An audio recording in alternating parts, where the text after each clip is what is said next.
Are Aston Villa really the Champions League? Yes, Jack, and it's not the first time they've taken part in this prestigious competition. Oh, really? I thought that Aston Villa were a small club. Well, that couldn't be further from the truth, Jack.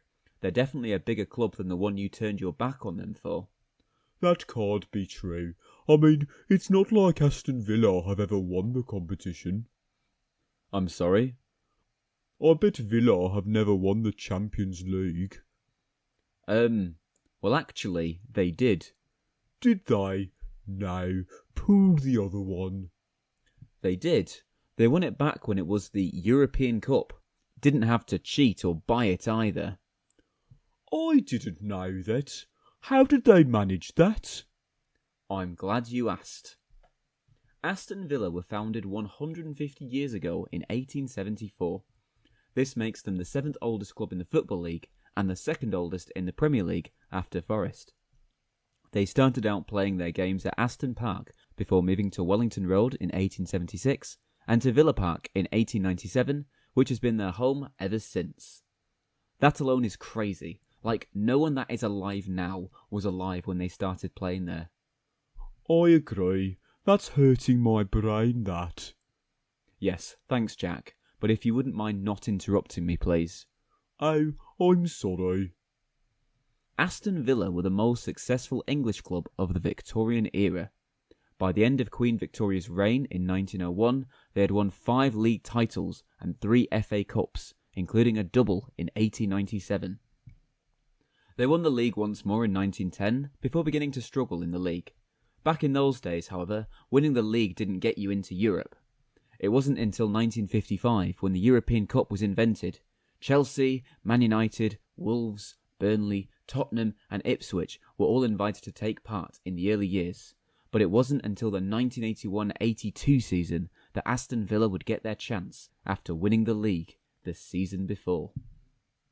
33 teams were invited to take part. Back in those days, each country was only represented by one club, their league champions, although some years exceptions were made, including this year where Liverpool were allowed to take part as they were the defending champions of the European Cup. The other thing was there was no group stage or league phase as we have now. No, each competition was a straight 2-legged knockout game.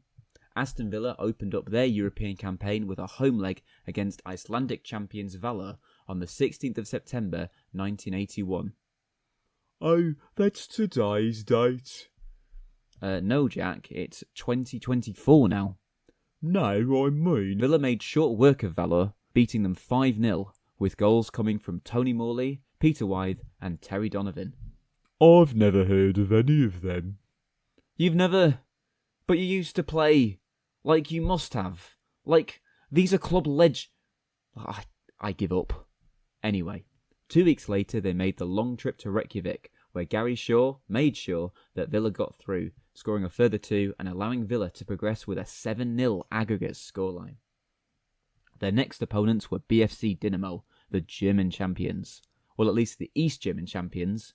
Bayern Munich were representing West Germany. We'll get to them later. I've never heard of BFC Dynamo either. Well, to be fair, you could be forgiven there.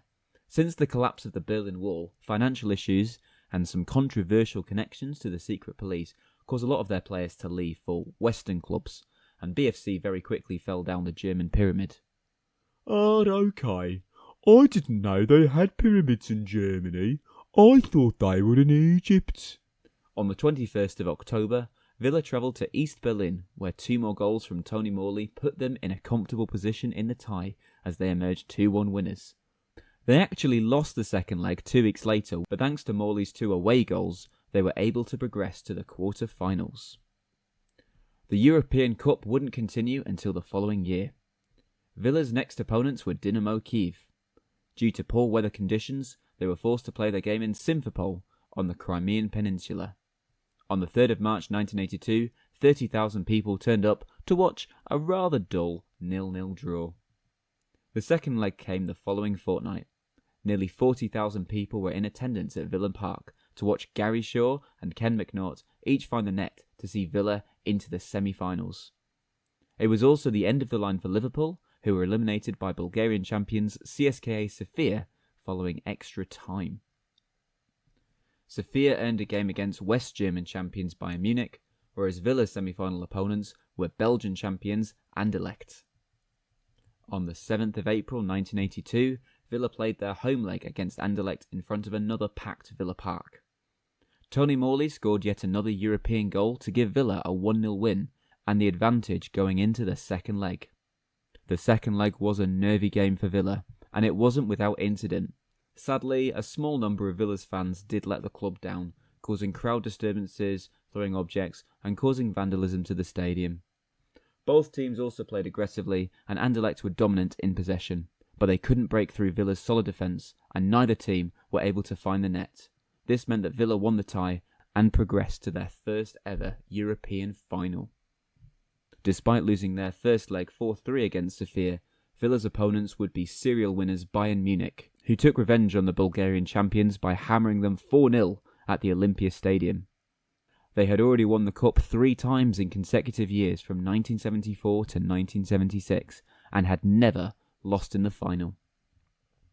The final was a single-leg game taking place in Rotterdam. 46,000 people turned up on the 26th of May 1982 to see how the game would play out. Bayern turned up in their usual red, whilst Villa had to play in their white away strip. Disaster struck for Villa as goalkeeper Jimmy Rimmer was forced off with an injury after 10 minutes of play. Substitute goalkeeper Nigel Spink, who had only made one previous appearance in Villa colours, was forced to step in. Bayern played a dominant game, but Spink was able to make crucial saves to stop the likes of Bayern stars Karl-Heinz Rummenigge and Paul Breitner. Spink's impressive performance and the resilience of the Villa defence frustrated the German champions, and in the 67th minute of the match, Tony Morley made a crucial run down the left flank and crossed the ball to Peter Wythe. Wythe took a shot which hit the post, but then somehow found the back of the net. Despite Bayern being the heavy favourites, Villa somehow managed to find themselves in front. And they held on. They saw the game out and emerged as 1-0 winners, and more importantly, European champions. Villa became the 4th English club to win the European Cup, securing the trophy during a period of English dominance in Europe. The victory actually marked the 6th consecutive year that an English club had claimed the title. Despite their success abroad, Villa only managed a modest 11th place that year domestically. However, like Liverpool the year before, Villa were invited back the following season to defend their title. They began their title defence on the 15th of September 1982 against Turkish champions Beşiktaş. Now, because of the crowd trouble against Anderlecht, Villa were forced to play this game behind closed doors. Despite the lack of fans or atmosphere, Villa still managed to win the leg 3-1, with goals coming from Peter Wythe, Tony Morley and Dennis Mortimer. It must have been really tricky playing in an empty stadium with no fans. I don't know, Jack. I imagine you're pretty used to it. Yes, fair point. I suppose I have. Nothing happened 2 weeks later in Istanbul, and Villa progressed as 3-1 winners. Their next opponents were Romanian champions Dinamo Bucharest. Gary Shaw found the net twice for Villa to win the away leg 2-0, but the tie was put to bed back in Birmingham, with Shaw finding the net a further 3 times, giving Villa a 6-2 win on aggregate. Villa had made it to another quarter-final and were starting to entertain the idea of being able to successfully defend their title, just as Liverpool and Nottingham Forest had done so previously. Before we get to their quarter-final, being European champions allowed Villa to play in the Intercontinental Cup and the European Super Cup. On the 12th of December 1982, they travelled to Tokyo to face the South American champions Peñarol from Uruguay. Sadly for Villa, they were comfortably beaten 2-0 by Peñarol. Their fortunes would change though at the start of 1983, as they faced the winner of the Cup Winners' Cup, Barcelona, in the Super Cup. They lost the first leg at the Nou Camp 1-0, but managed to overturn the deficit back at Villa Park and defeat the legendary Barcelona. Sadly, that closed the chapter on Villa's successes in Europe. Their next European match was their quarter-final tie in the European Cup, where they hosted Juventus on the 2nd of March 1983. An early goal from the dangerous Paolo Rossi came in the first minute, and despite Cowan's necessary equaliser in the second half, Juventus won the first leg 2-1. The villains travelled to Turin 2 weeks later and found themselves 3-0 down after 70 minutes. Peter Wise did manage to score in the 81st minute, but it turned out to be nothing more than a mere consolation goal, and Villa crashed out of the European Cup following a 5-2 aggregate defeat. Oh dear, that's a shame. Since their 1982 triumph, Aston Villa had not returned to the pinnacle of European competition since. However, they finished the 1982-83 season in 6th place, earning a spot in the following season's UEFA Cup.